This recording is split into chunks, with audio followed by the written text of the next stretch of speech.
Good evening. You're watching the award-winning News Watch. Straight ahead on tonight's edition. I'm Casey Berry, live in the newsroom. It's just unbelievable. Something tragic like this could happen to someone like Paul. I never dreamed anything like this would happen to him. The trial of a former group home worker continues in Charleston. Tonight we speak with the victim's mother, who says all she wants is justice for her murdered son. Also tonight.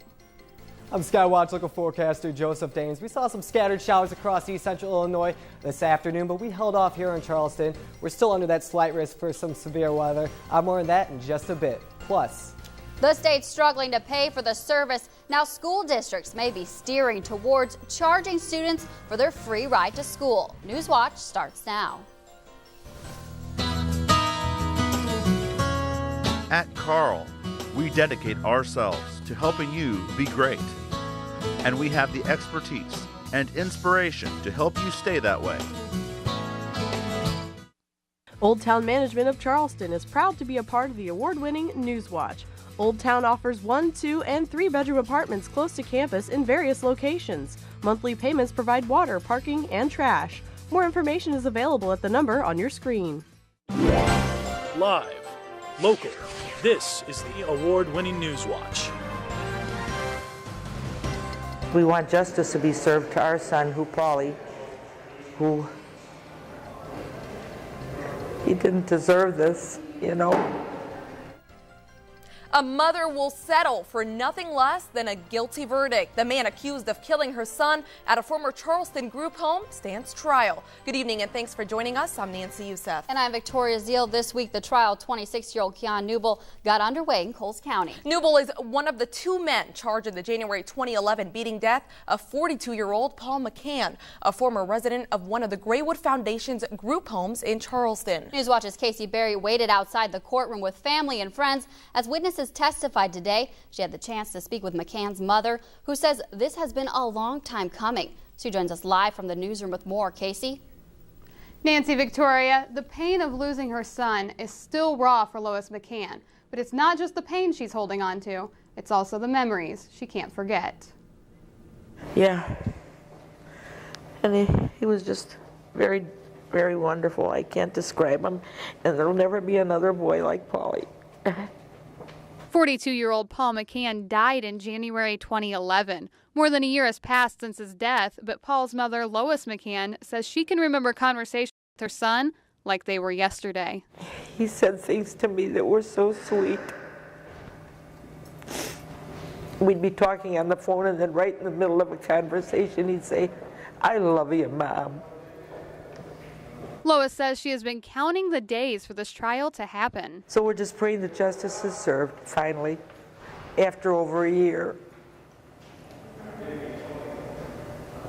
Because he was a good boy. He had a childlike way about him that set him apart from my other 2 boys. She says she's thankful for the support from friends and family.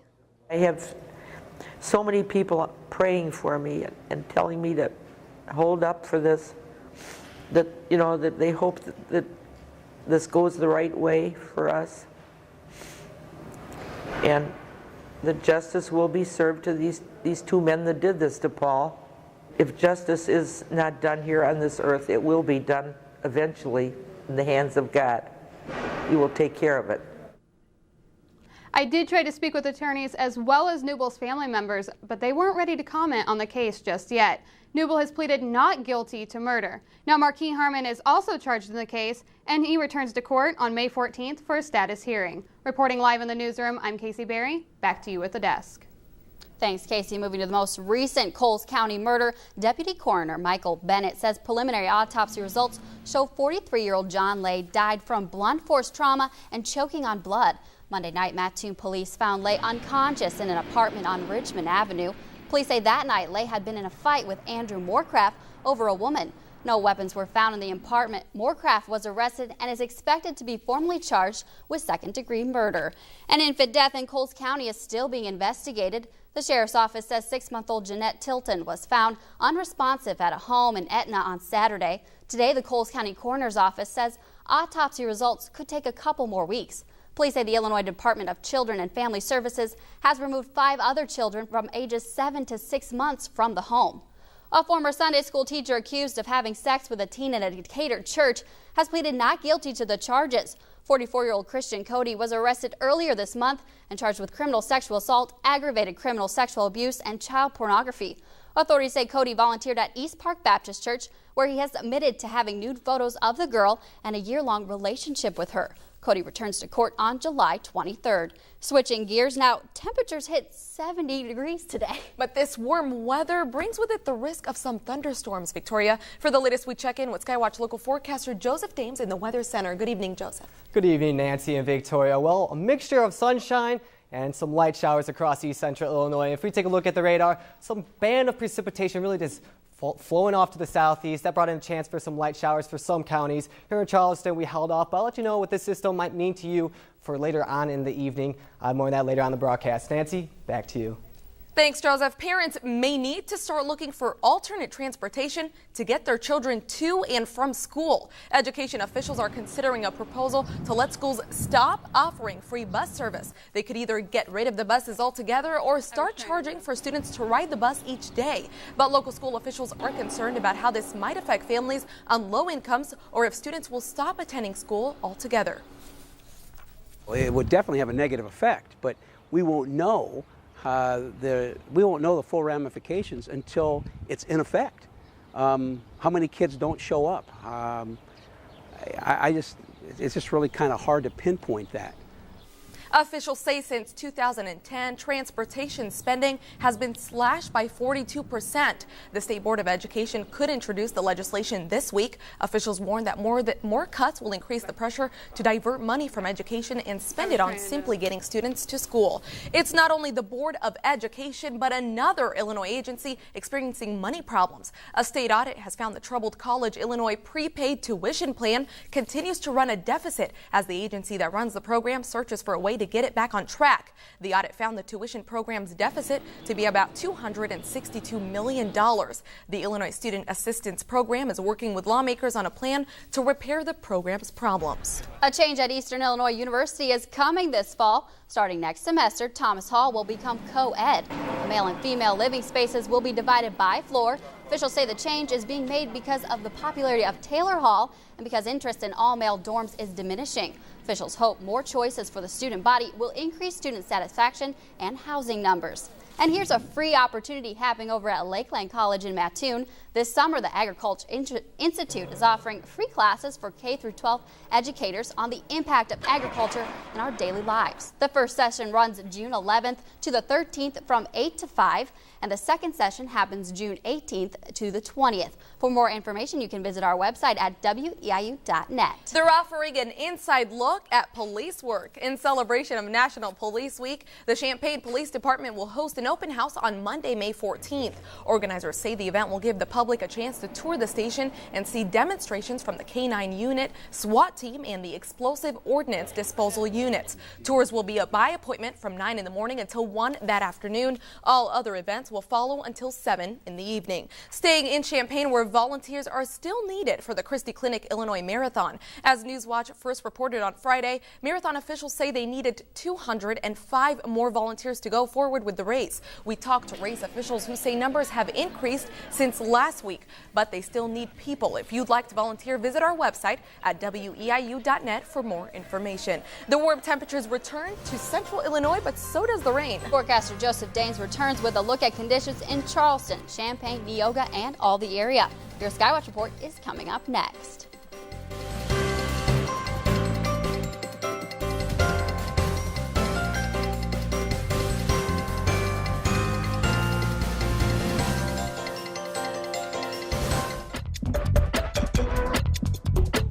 Take a look at this.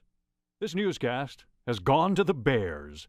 The meteorologist for WNEP in Pennsylvania was about to file a live report when a mama bear and 3 cubs wandered into the backyard weather set. I walked out there and I turned around, I'm looking at the camera and I hear this sound and I turn around and the bear's literally 10 feet from me. And I I ran like I stole something. I'm not going to lie. Oh, my gosh. He gave his forecast from safely indoors. Darcy the cow escaped her Colorado farm and must have made a wrong turn because she ended up in the drive-thru of a local McDonald's. Not making any orders, maybe visiting relatives, but not making any orders. I think it was for some fries and a strawberry milkshake. Authorities tracked down Darcy's owners and she's now safely back in her pen. 3-year-old Greer Ramsey has been happily reunited with her service poodle. A week ago, Sparkle got spooked and ran away. Greer has spinal muscular atrophy and was given the dog last year by the Make-A-Wish Foundation. Authorities eventually tracked down the 1-year-old poodle, and Greer got her best friend back. I was sad when Sparkle was gone. I was happy when Sparkle came back. For Take a Look at This, I'm Jim Ribble.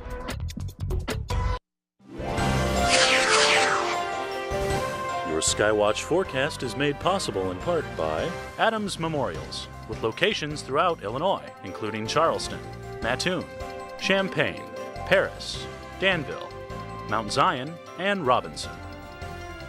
Well, plenty of sunshine here in Charleston this afternoon. We held off from the rain. Some of the other counties saw some light showers, but temperatures really boosted up into lower 70s. You guys enjoy the warm weather today? Definitely. It was a definite welcome change in my books. Yes, I got to enjoy it, thankfully. Yeah, it was nice. A nice afternoon for us here in Charleston, but I just want to say that we are still have this slight risk for some severe weather this evening and overnight tonight. Now, take a look at this. The SPC has put us underneath this slight risk right across east central Illinois. That brings in the chance for some damaging winds as well as some quarter-sized hail this afternoon. Now, let's take a look at the radar and see what we have really going on. Just some precipitation really across east central Illinois, some heavy rain off to our east. We saw a little bit of some thunderstorms slowly popping up in east central Illinois, but that's really holding off. And why is it holding off? Because we're seeing a cap. Now, what that means is we have this warm air on the surface, and that's going to slowly rise throughout the afternoon. Now, what's really happening is this air is getting stuck here by some warmer air aloft, and when that happens, we can't see that thunderstorm develop as we're used to. Now,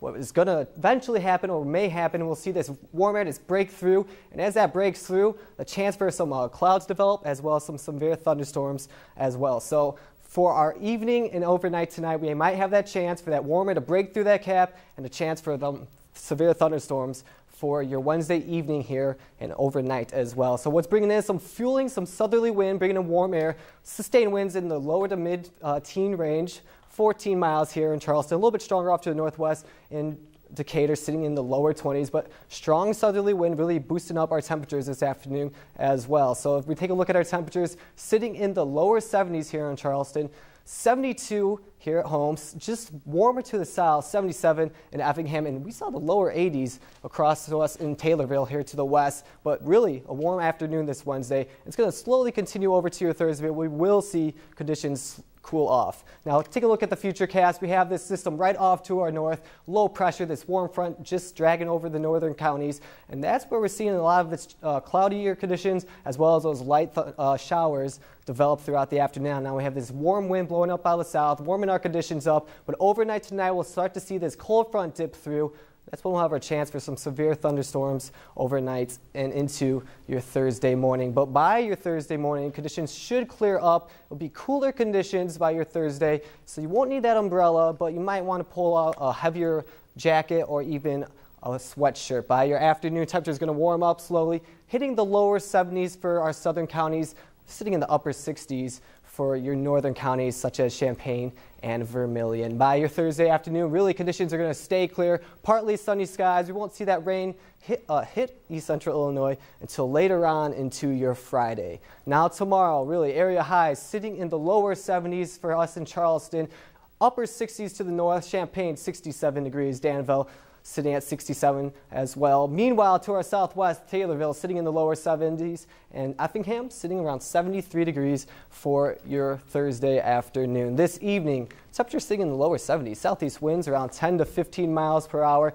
Tonight, temperatures are going to cool off. Will fall down into the upper 50s, and once again, that chance for some rain or even a thunderstorm might pop up overnight. Now, southeast winds around 10 to 15 miles per hour. Now, tomorrow, we're sitting in the lower 70s, 71 degrees. North winds 10 to 15 miles per hour. And let's take a look further on into your weekend.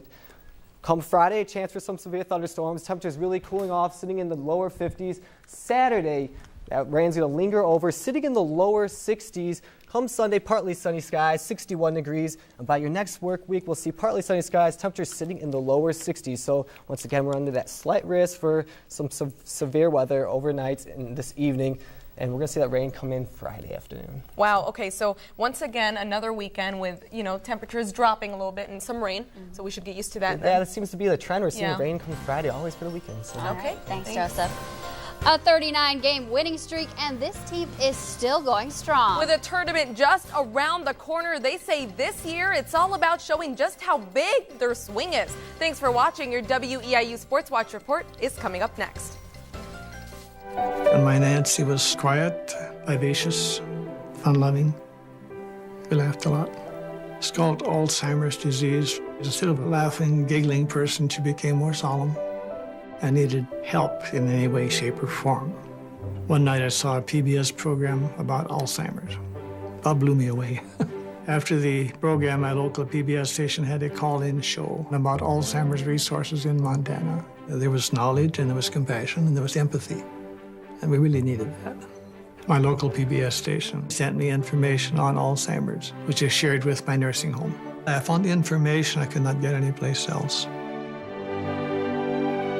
I did not know that PBS could affect my life so personally. I'm forever in their debt. I'm Andy Anderson from Chinook, Montana, and I am an advocate for Alzheimer's care.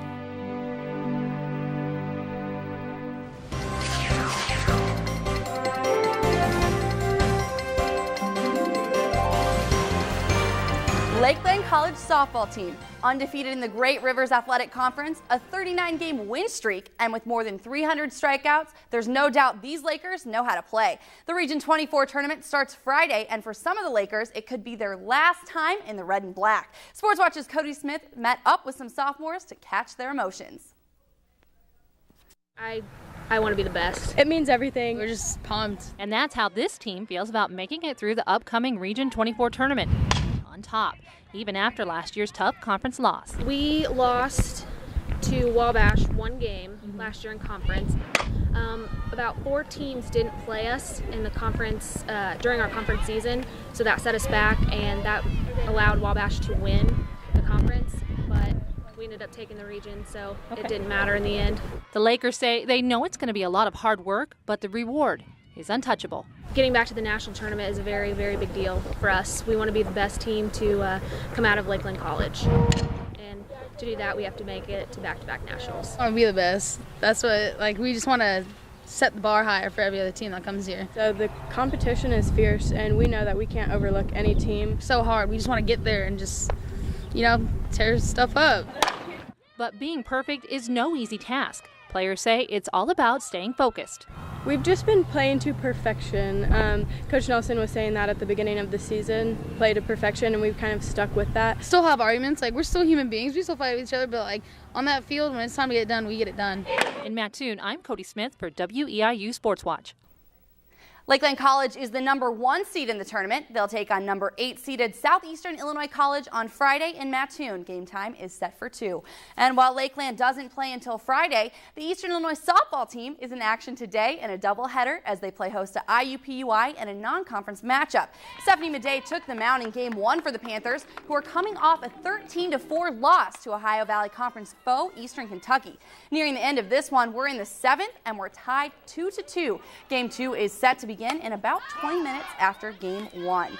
Now, just across the pond, the Eastern Illinois baseball team also welcomed non-conference team to Charleston. The Panthers took on Division III school Benedictine University earlier this afternoon in a single game. EIU's Caleb Howell knocks one to deep right. That'll give the freshman a double and advance teammate Nathan Cepena into scoring position. Nick Priestman at the plate. That hit right there will earn him a triple, along with 2 RBIs as he helps in teammates Cepena and Howell.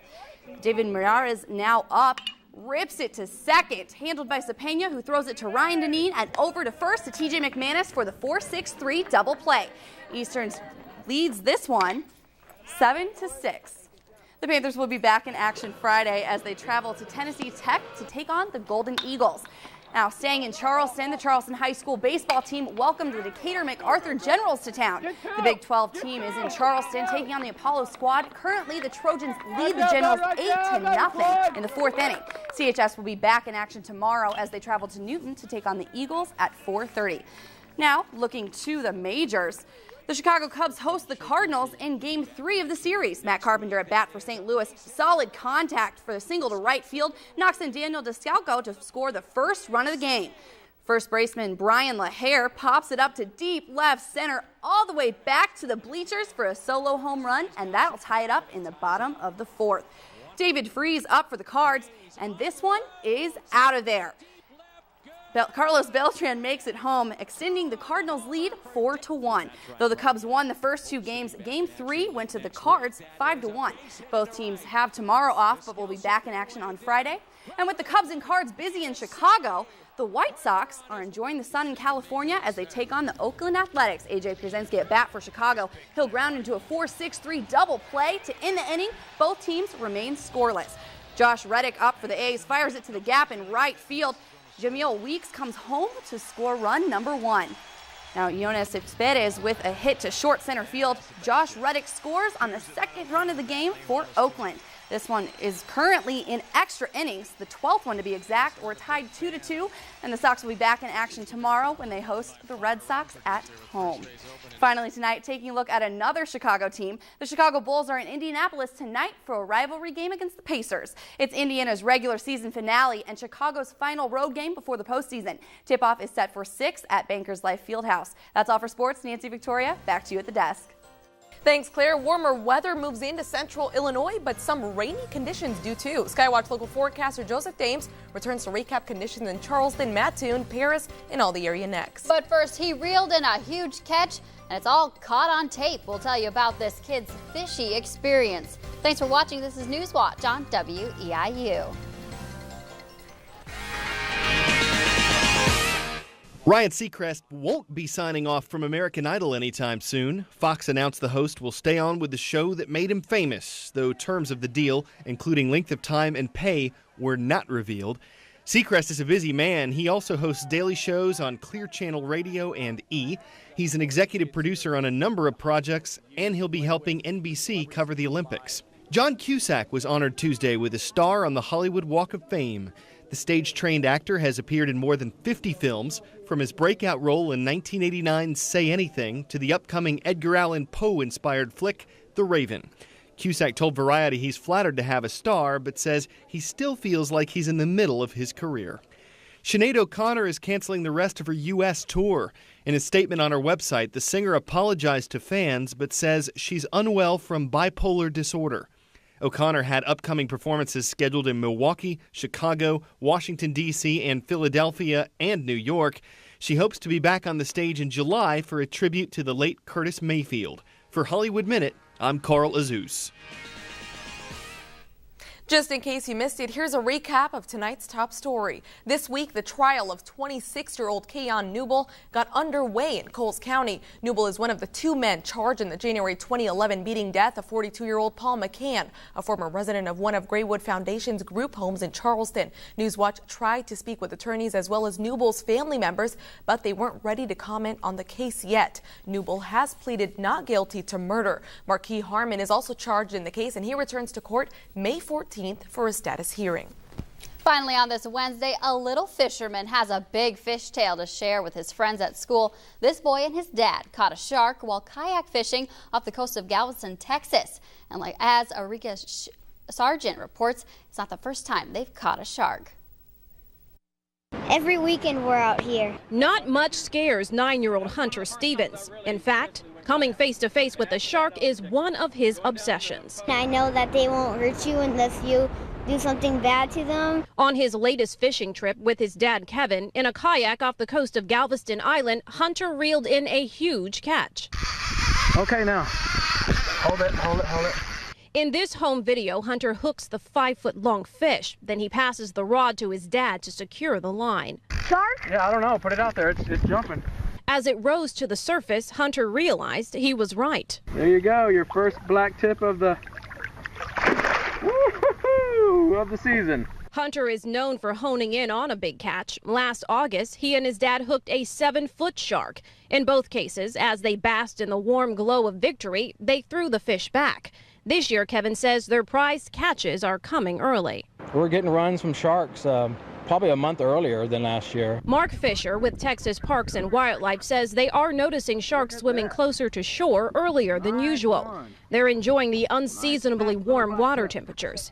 It's all giving this father and son a thrill as they make big plans for more catches this season. All right, so they're saying warm temperatures are bringing more sharks. We've been saying the warm temperatures are bringing more bugs. I don't know which one's worse. Well, I think for me, bugs are worse because I'm just afraid of them. Right. But you're probably laughing at me now. No, but the warmer temperatures are bringing in a chance for rain this evening, a slight risk for some severe weather to spark up throughout the evening and overnight, but really it's going to clear up by your Thursday morning. Temperatures sitting in the lower 70s, partly sunny skies, some cooler air really moving in. We're going to see that wind shift over to the north around 10 to 15 miles per hour. By Friday, though, temperatures really dropping, sitting in the upper 50s, and then that chance for rain and thunderstorms are really going to start to produce by your Friday afternoon, and that rain's going to hang out until your Saturday, the start of your weekend. Temperatures sitting in the lower 60s. And then come Sunday, sitting in the lower 60s as well. Okay, thank you. And thanks for spending part of your Wednesday night with us. For more news and weather, be sure to log on to our website at weiu.net. And if news is happening in your community, let us know by dropping us an email at news@weiu.net. Have a great night.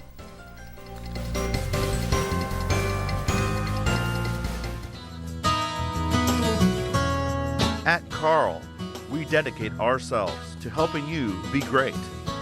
And we have the expertise and inspiration to help you stay that way.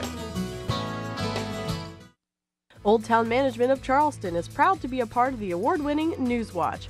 Old Town offers 1, 2, and 3-bedroom apartments close to campus in various locations. Monthly payments provide water, parking, and trash. More information is available at the number on your screen.